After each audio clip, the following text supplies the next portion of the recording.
morning. I'm Susanna Albertini, and I'm here to talk about how to raise awareness and education in bioeconomy along two dimensions, why and how. And I'm representing my company, FBA New Media Research, but also some EU-funded projects like GEMB, BioGovNet, and the European Bioeconomy Network. So why we are here? Because we would like to support you and to empower your activity, your capacities to engage the stakeholders at local, regional, and national levels. And what we will provide is contents, methodologies, tools, but also replicable formats and practices. The idea is to strengthen your effectiveness in the implementation of those activities, including, of course, awareness raising, communication and education, but also stakeholder engagement. So what is needed basically to convey this change toward a more sustainable lifestyle, and also to engage policymakers, agriculture, people, farmers, primary sectors. First of all, it's important to raise their awareness, knowledge, and also education with regards to the bioeconomy, the circular bioeconomy. It is important also to identify what are the bottlenecks that hamper the bio-based economy and to shorten the gap among what are the results of the projects and the innovation, and also the political and industrial agendas.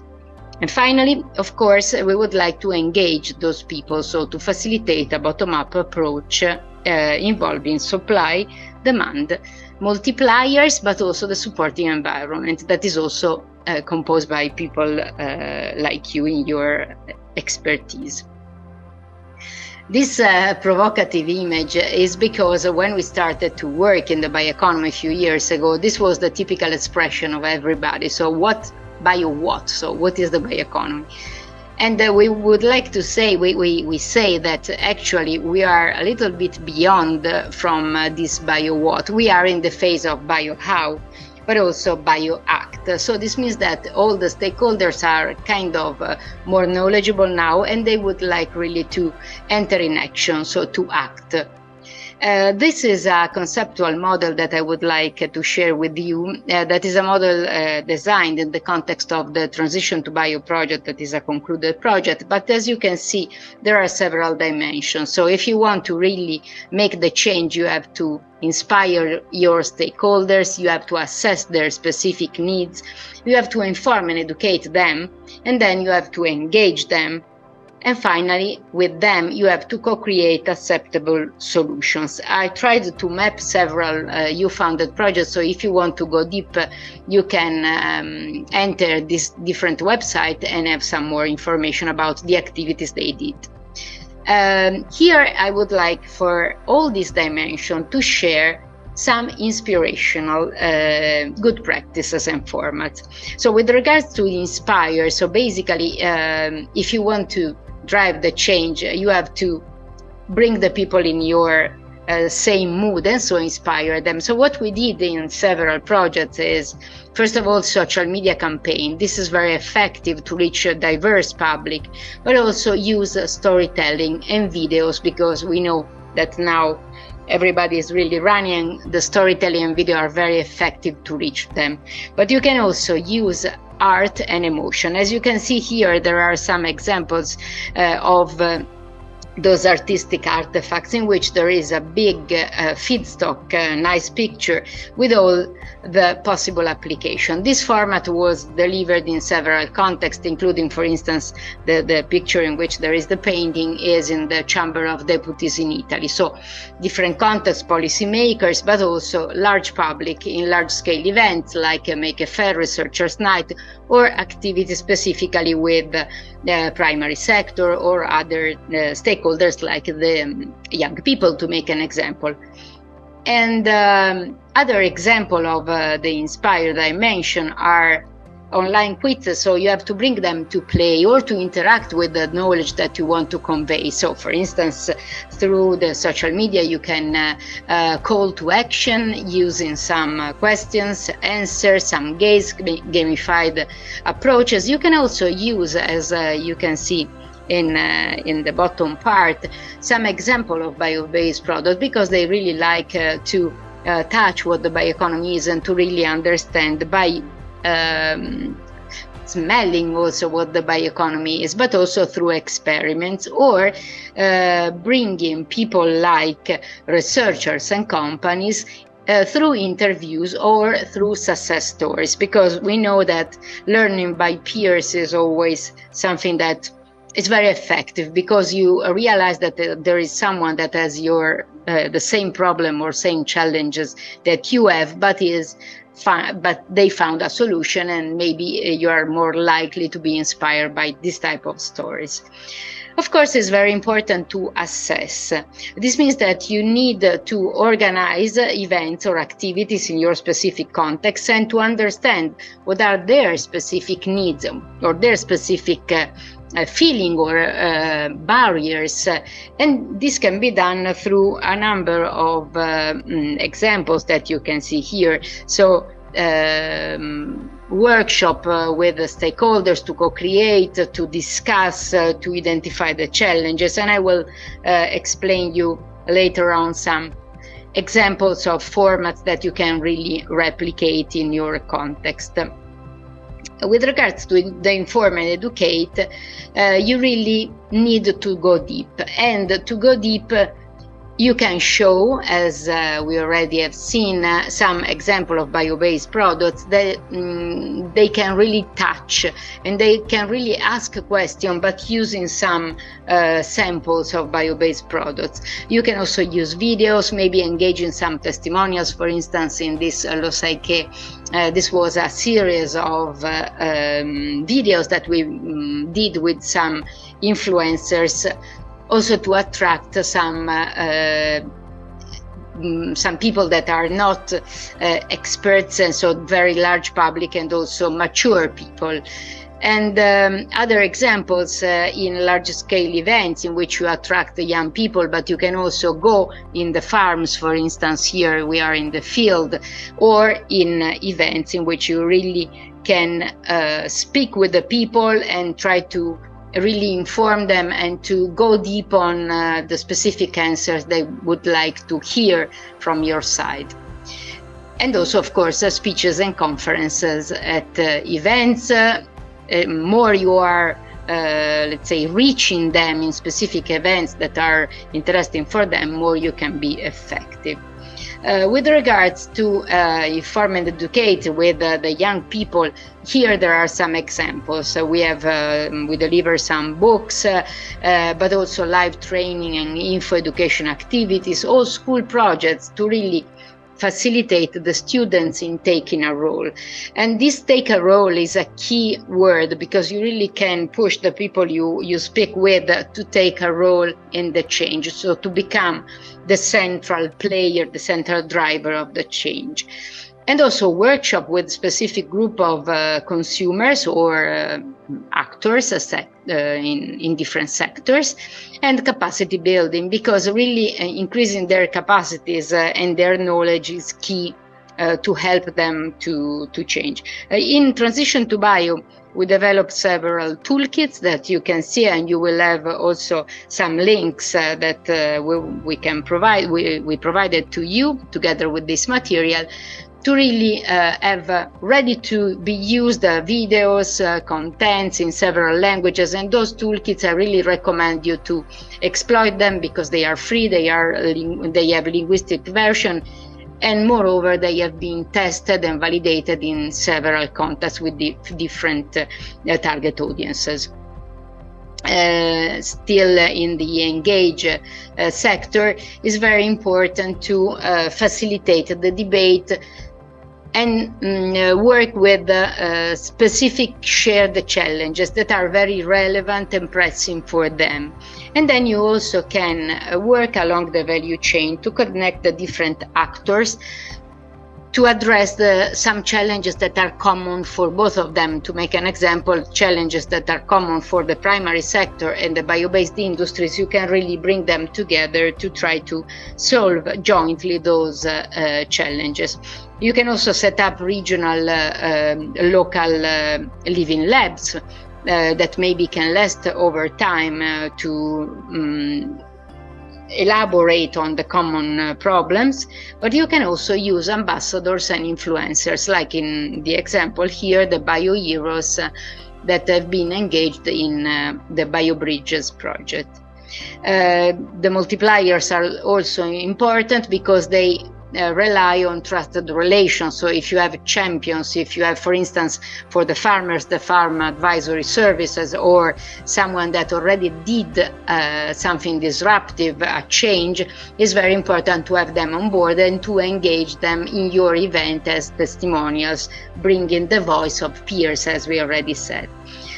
With regards to the co-create, this is the really central activity, because here I'm showing you some online and offline examples of those activities, because we didn't stop during the COVID period, and now I have to say that we are doing several activities online, because it is important to reach those people that typically don't move from their farms or from their places. So if you organize something online, you are able also to attract those people. For instance, we organized an event for the development of the wool value chain, and this was done with European farmers and producers that couldn't move, of course, from the islands like Sardinia and to come to those type of workshops. But they came because this was online, and so they could dedicate 1 hour. So one of the main lesson learned that we had is this, that online activities are also effective to attract people that are dispersed in rural areas, and you can really be effective. It's very important to have multi-stakeholders, so different voices, but also to facilitate the shared identification of solution. If they perceive the ownership of the solution, they will be more likely to adopt it and then to work with you in the future in the implementation of this solution. I would like to present a couple of case studies here.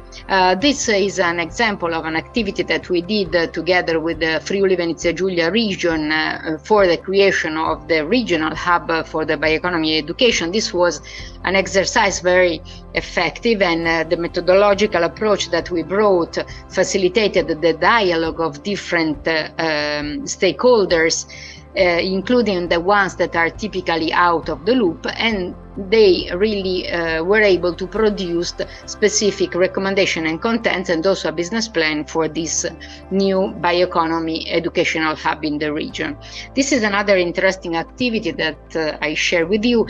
This was a capacity building delivered in Tunisia and also online, to empower the farm advisory services to deliver dedicated stakeholder engagement and communication activities with the farmers, but also the local policymakers, to address through those fact sheets that you can see here specific problems. So my role in this activity was really to empower the ones entitled to convey this capacity building to the final users, namely the farmers, but also the policymakers, through a number of dedicated activities. I will go through some of them very quickly to help you in this process.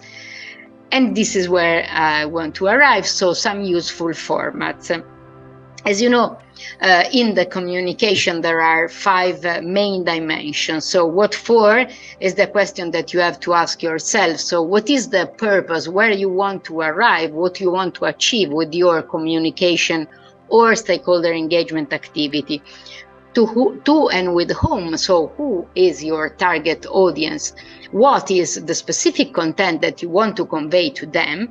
And then how? So really creating, this is the most creative phase, in which you really can create some methodologies, activities and channels to reach them. So I provide you some examples before, and maybe you can be inspired by those examples. And of course, when you design the time plan, you have also to define the periodicity, so the time frame in which you want to organize these activities. And this is an example of planning an activity. In this specific case is the Bioeconomy village. That is this basically. So is a setup of several integrated activities in which we present what the bioeconomy is to different participants, different audiences, from kids to other type of to students, but also researchers or the large public, to really explain what the bioeconomy is and what could be the impact in their life. So what we did it here, we define what is the what for. So why? To inform and educate, providing an experiential learning for the large public, with and to whom? Large public, as I said, consumers, family and students. What? Info education about bio-based products, on feedstock and on the production process, but also showcasing them, the bio-based products, in daily applications.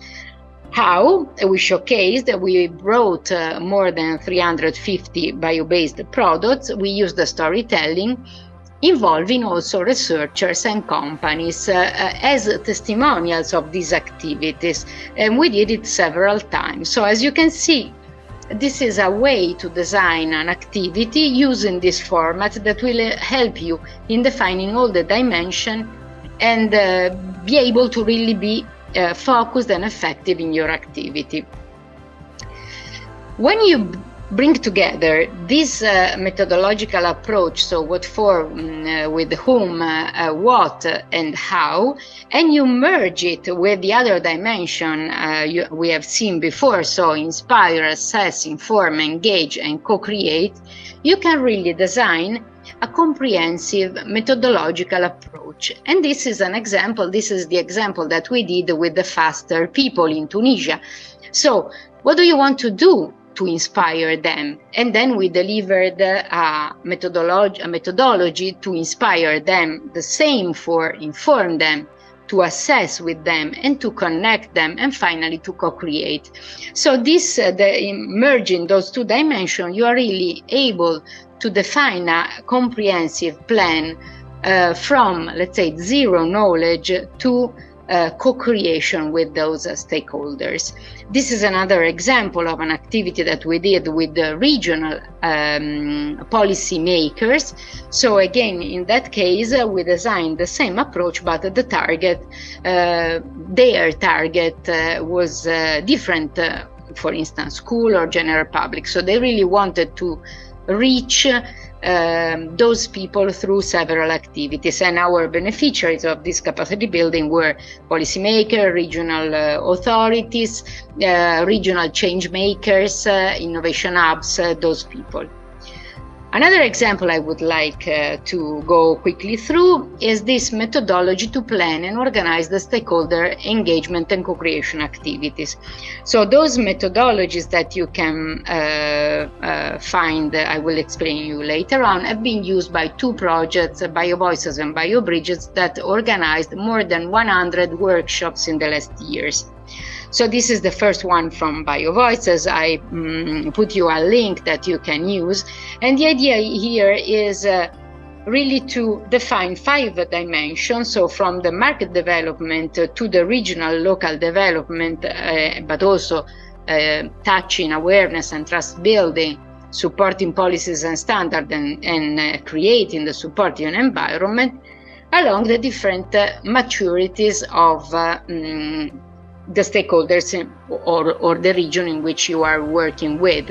So in that cases, along those 2 dimensions, so the maturity and the topics you want to address, we found several intermediate specific topic of interest for the stakeholders.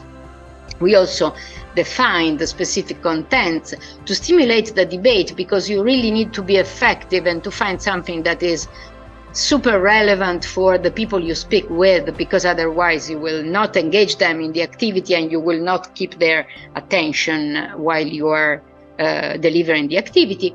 And then also to create a comprehensive plan for a series of workshops that maybe can last for 1 year or a longer period. So all the references are here or in the transition to bio. So our colleagues from RuralBioUp have all the links that will be provided to you. And this is another example of a kind of canvas that we prepared. This was done in the context of the Biobridges project. And the idea here was more along the value chain. So as you can see, from the feedstock suppliers to the industry and clusters, then to the market, and finally to the consumers, we really wanted to identify what are the challenges to be addressed along this value chain. And this was very effective. You can see in that the bubbles are the different challenges. So those challenges have been used to elicit the discussion with the different stakeholders in the different steps of the value chain. It was also very useful to map the barriers for the collaboration, and then to really elicit a nice discussion that was done through a series of activities that Biobridges conducted during his lifetime. So this is basically an overview of the projects in which I am involved. So you can contact me. These are my contacts. And I hope this exercise, even if it was very quick, was interesting and eliciting some ideas for a better work. So thanks a lot for your attention and good luck for your work. Thanks.